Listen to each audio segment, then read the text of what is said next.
જો હું ક્યારનો અહીંયા ઊભો છું અને મારે અહીંયા ઉપર ચડવાની હિંમત નથી. નિતિનભાઈ આવીને તરત ઉપર ચડી ગયા. હવે મારો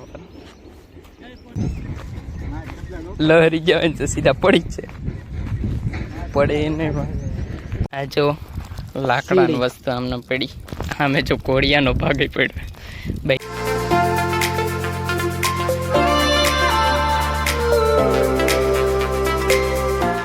નમસ્કાર દર્શકો, કેમ છો બધા મજામાં? આશા કરું છું બધા મજામાં જ હશો. અને આજે બ્લોગની શરૂઆત થઈ ગઈ છે. રક્ષાબંધન છે, આજે શનિવાર છે, 9 તારીખ છે, 9 ઓગસ્ટ. અને રક્ષાબંધનની રજા છે ઓફિસમાં જો. અને રાખડીઓ બાંધી દીધી છે, 3 બાંધેલી, હજી 3 બાકી છે. મારે સગી બેન એકઈ નથી, પણ તોય માણસો ઘણા બાંધે એટલે ઘણી બહેનો બાંધે છે રાખડીઓ. તો અત્યારે તો 3 બંધાણી, મેં કીધું 3 હજી બાકી છે. બાકી રક્ષાબંધનની તમને પણ બધાને ખૂબ ખૂબ હાર્દિક શુભેચ્છા. અને ભાઈ જો અત્યારે તો છે નાહી તો લીધું છે. જો કેટલી વેલ ફેલાઈ ગઈ સરસ મજાની. અને અહીંયા જો અહીંયા વેલ તો અહીંયા ઉપર જવા દીધી છે, જામફળીને હાર્યો એ. આ વેલમાં ફૂલ આવે તો એ બતાવીશું. બાકી ગુલાબ તો છે તેમને થોડુંક છે ને, જો લીમડો વાવ્યો તો એ હરખો થઈ ન શક્યો. બાકી આ ડોલરનું ઝાડવું મસ્ત થઈ ગયું. આને શું કે મોગરો હોતન કહેવાય, વેણીમાં વાપરે. એ જો 2 ફૂલડા હોતન આવીશ.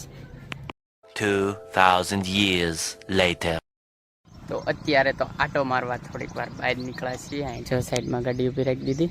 અને અહીં જો મગફળી વાવી છે ખેતરોમાં, મસ્તનું હે ને બાકી વ્યૂ. અને બસ આવે છે જો ટેસ્ટી અમારી. અને લુક એટ ધ વ્યૂ. પછી આગળ જઈએ છીએ.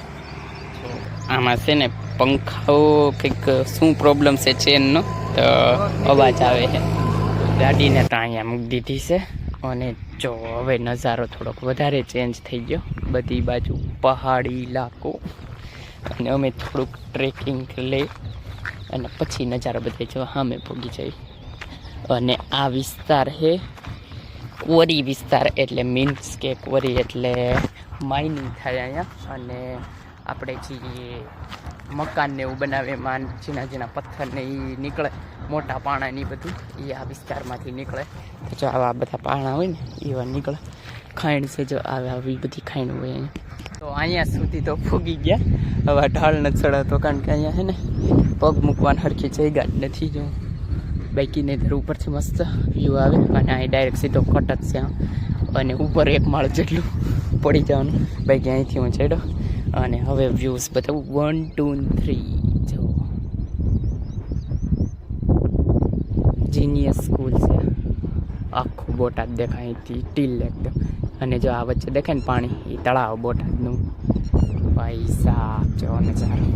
અને જો મેં કીધું ને ક્વોરી વિસ્તાર, એટલે આ જો માઇનિંગ થાય, એટલે ખાઈણમાંથી પાણા નીકળે, પછી ત્યાં અલગ અલગ નાના મોટા થાય, સાઇઝમાં અલગ અલગ, અને પછી બધી ડિસ્ટ્રીબ્યુટ થાય. એટલે જો બાકી વરસાદ ભાઈ ટ્રેકિંગ કરે. આમ જો હું ક્યારનો અહીંયા ઊભો છું અને મારે અહીંયા ઉપર ચડવાની હિંમત નથી. નિતિનભાઈ આવીને તરત ઉપર ચડી ગયા. હવે મારો હું તો ચડવાથી ચડી ગયો છે. 5 રેડી. ઉપર પવનની ગતિ વધારે. ભાઈ જાઓ, વાહ ભાઈ વાહ. હવે દેખાય મસ્ત. બેસ્ટ પવનની સ્પીડ વધારે છે અહીંયા. વાહ ભાઈ વાહ. જ્યાં અમે પોતાને એક માઇનિંગ ફેક્ટરી છે. એને કંઈક કહેવાય, શું ગુજરાતીમાં ભેડિયો કે આપણે, બાકી શું કહેવાય નથી ખબર. કોમેન્ટમાં કરી દેજો, કોમેન્ટ કરી દેજો. અને પવન જો પવન અહીંયા જવો, કદાચ હાલતા હાલતા આમ વયા જ્યાં એટલે સીધા હેઠા જ પડી જાય, 1-2 માળ સીધા નીચે. એટલે રિસ્ક તો હે. બાકી આ બાજુથી ઉતરવાનું છે. થોડાક 1-2 ફોટા પાડીને પછી ઉતરી જવી.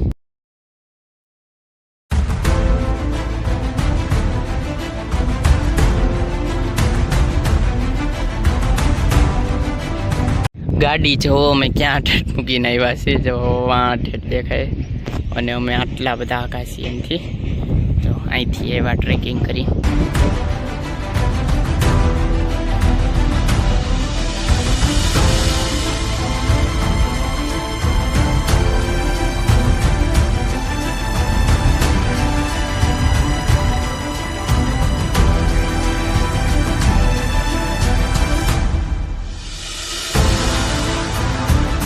તો સામે જોવો ઝૂમ બહુ કર્યું છે પણ દેખાય તો જો એક ડમ્ફર છે ને એમાંથી મોટા મોટા પાણા ઠલવાય છે અને માઇનિંગ ચાલુ છે. જો બધી બાજુ કારખાનાનો અવાજ આવે છે, પવનનો અવાજ એટલો આટલો આગળ. હવે ઘરે જવી, ઘરે નહીં પેલા જે કાંટો મારતા મારતા ઘરે તો જવું જ તે ધીમે ધીમે. હજી નીકળાય અડધી કલાક નથી થઈ ઘરેથી. અને આજ છે ને પાછા સુરત દાદાય નથી એટલે તડકો ઓછો છે.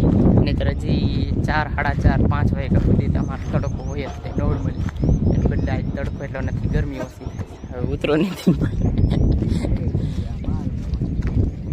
ધીમે ધીમે લહેરી જવાય તો સીધા પડી જ છે. પડે ને પડી જવી તો વાંધો નહીં, વાગે જાય જાય જાય લઈને આલું પડશે.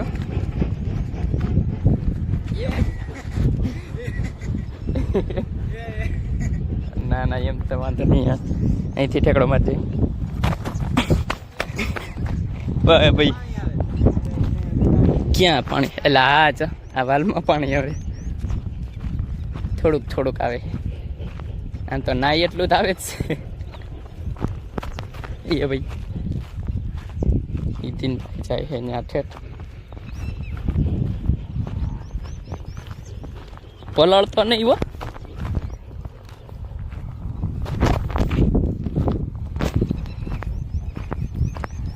છે ને ભાઈ ટાટું હે હે શેઠ શેઠ લીલ જામી ગઈ.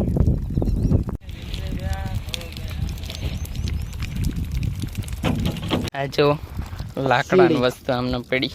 આમે જો કોળિયાનો ભાગ પડ્યો, બાકી માણસો એમને બધું મૂકીને એક ભાગ અહીંયા પડ્યો જ નહીં, એક ભાગ કોળિયાનો અહીંયા પડ્યો છે. અને આ જો બેસી નહીં છે ગેંડી કે ને આપણે ગેંડી ભાગ. ભાઈ સાહેબ કૂળો કચડો તો ફેલાવવામાં આપણે પાછા જ નથી પડતા કોઈ, એટલે એમ જ છે. ગાડી પાસે જાવી.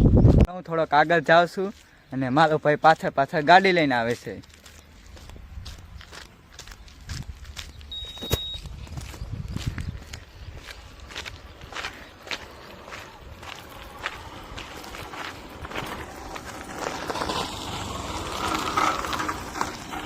અત્યારે તો અમે પોગી ગયા છીએ ઘરે, અને ઘરે ચા બની ગઈ છે. પેલા તો જો મમ્મી આવી જશે ચા બનાવી, અને હવે માંડવી શેકાય છે. ખોખા ઉડફે ખોખા શેકાય છે મસ્ત. અને હું કે ઓરા પતન કે કા ઓરાઈ.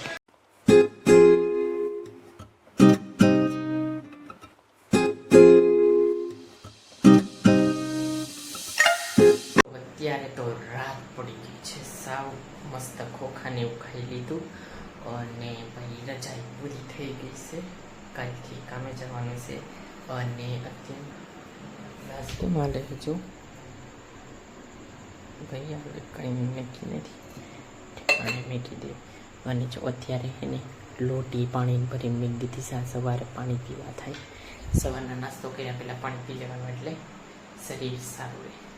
અત્યારના આ બ્લોગને અહીંયા એન્ડ કરી દેવી. જો તમને આ બ્લોગ ગમ્યો હોય તો લાઈક કરજો, શેર કરજો અને મારી ચેનલને સબસ્ક્રાઈબ કરજો. મળીએ આગળના બ્લોગમાં, ત્યાં સુધી બાય. અને હા, ખાવાનું પીવાનું મજા નહીં લાયક. Bye bye.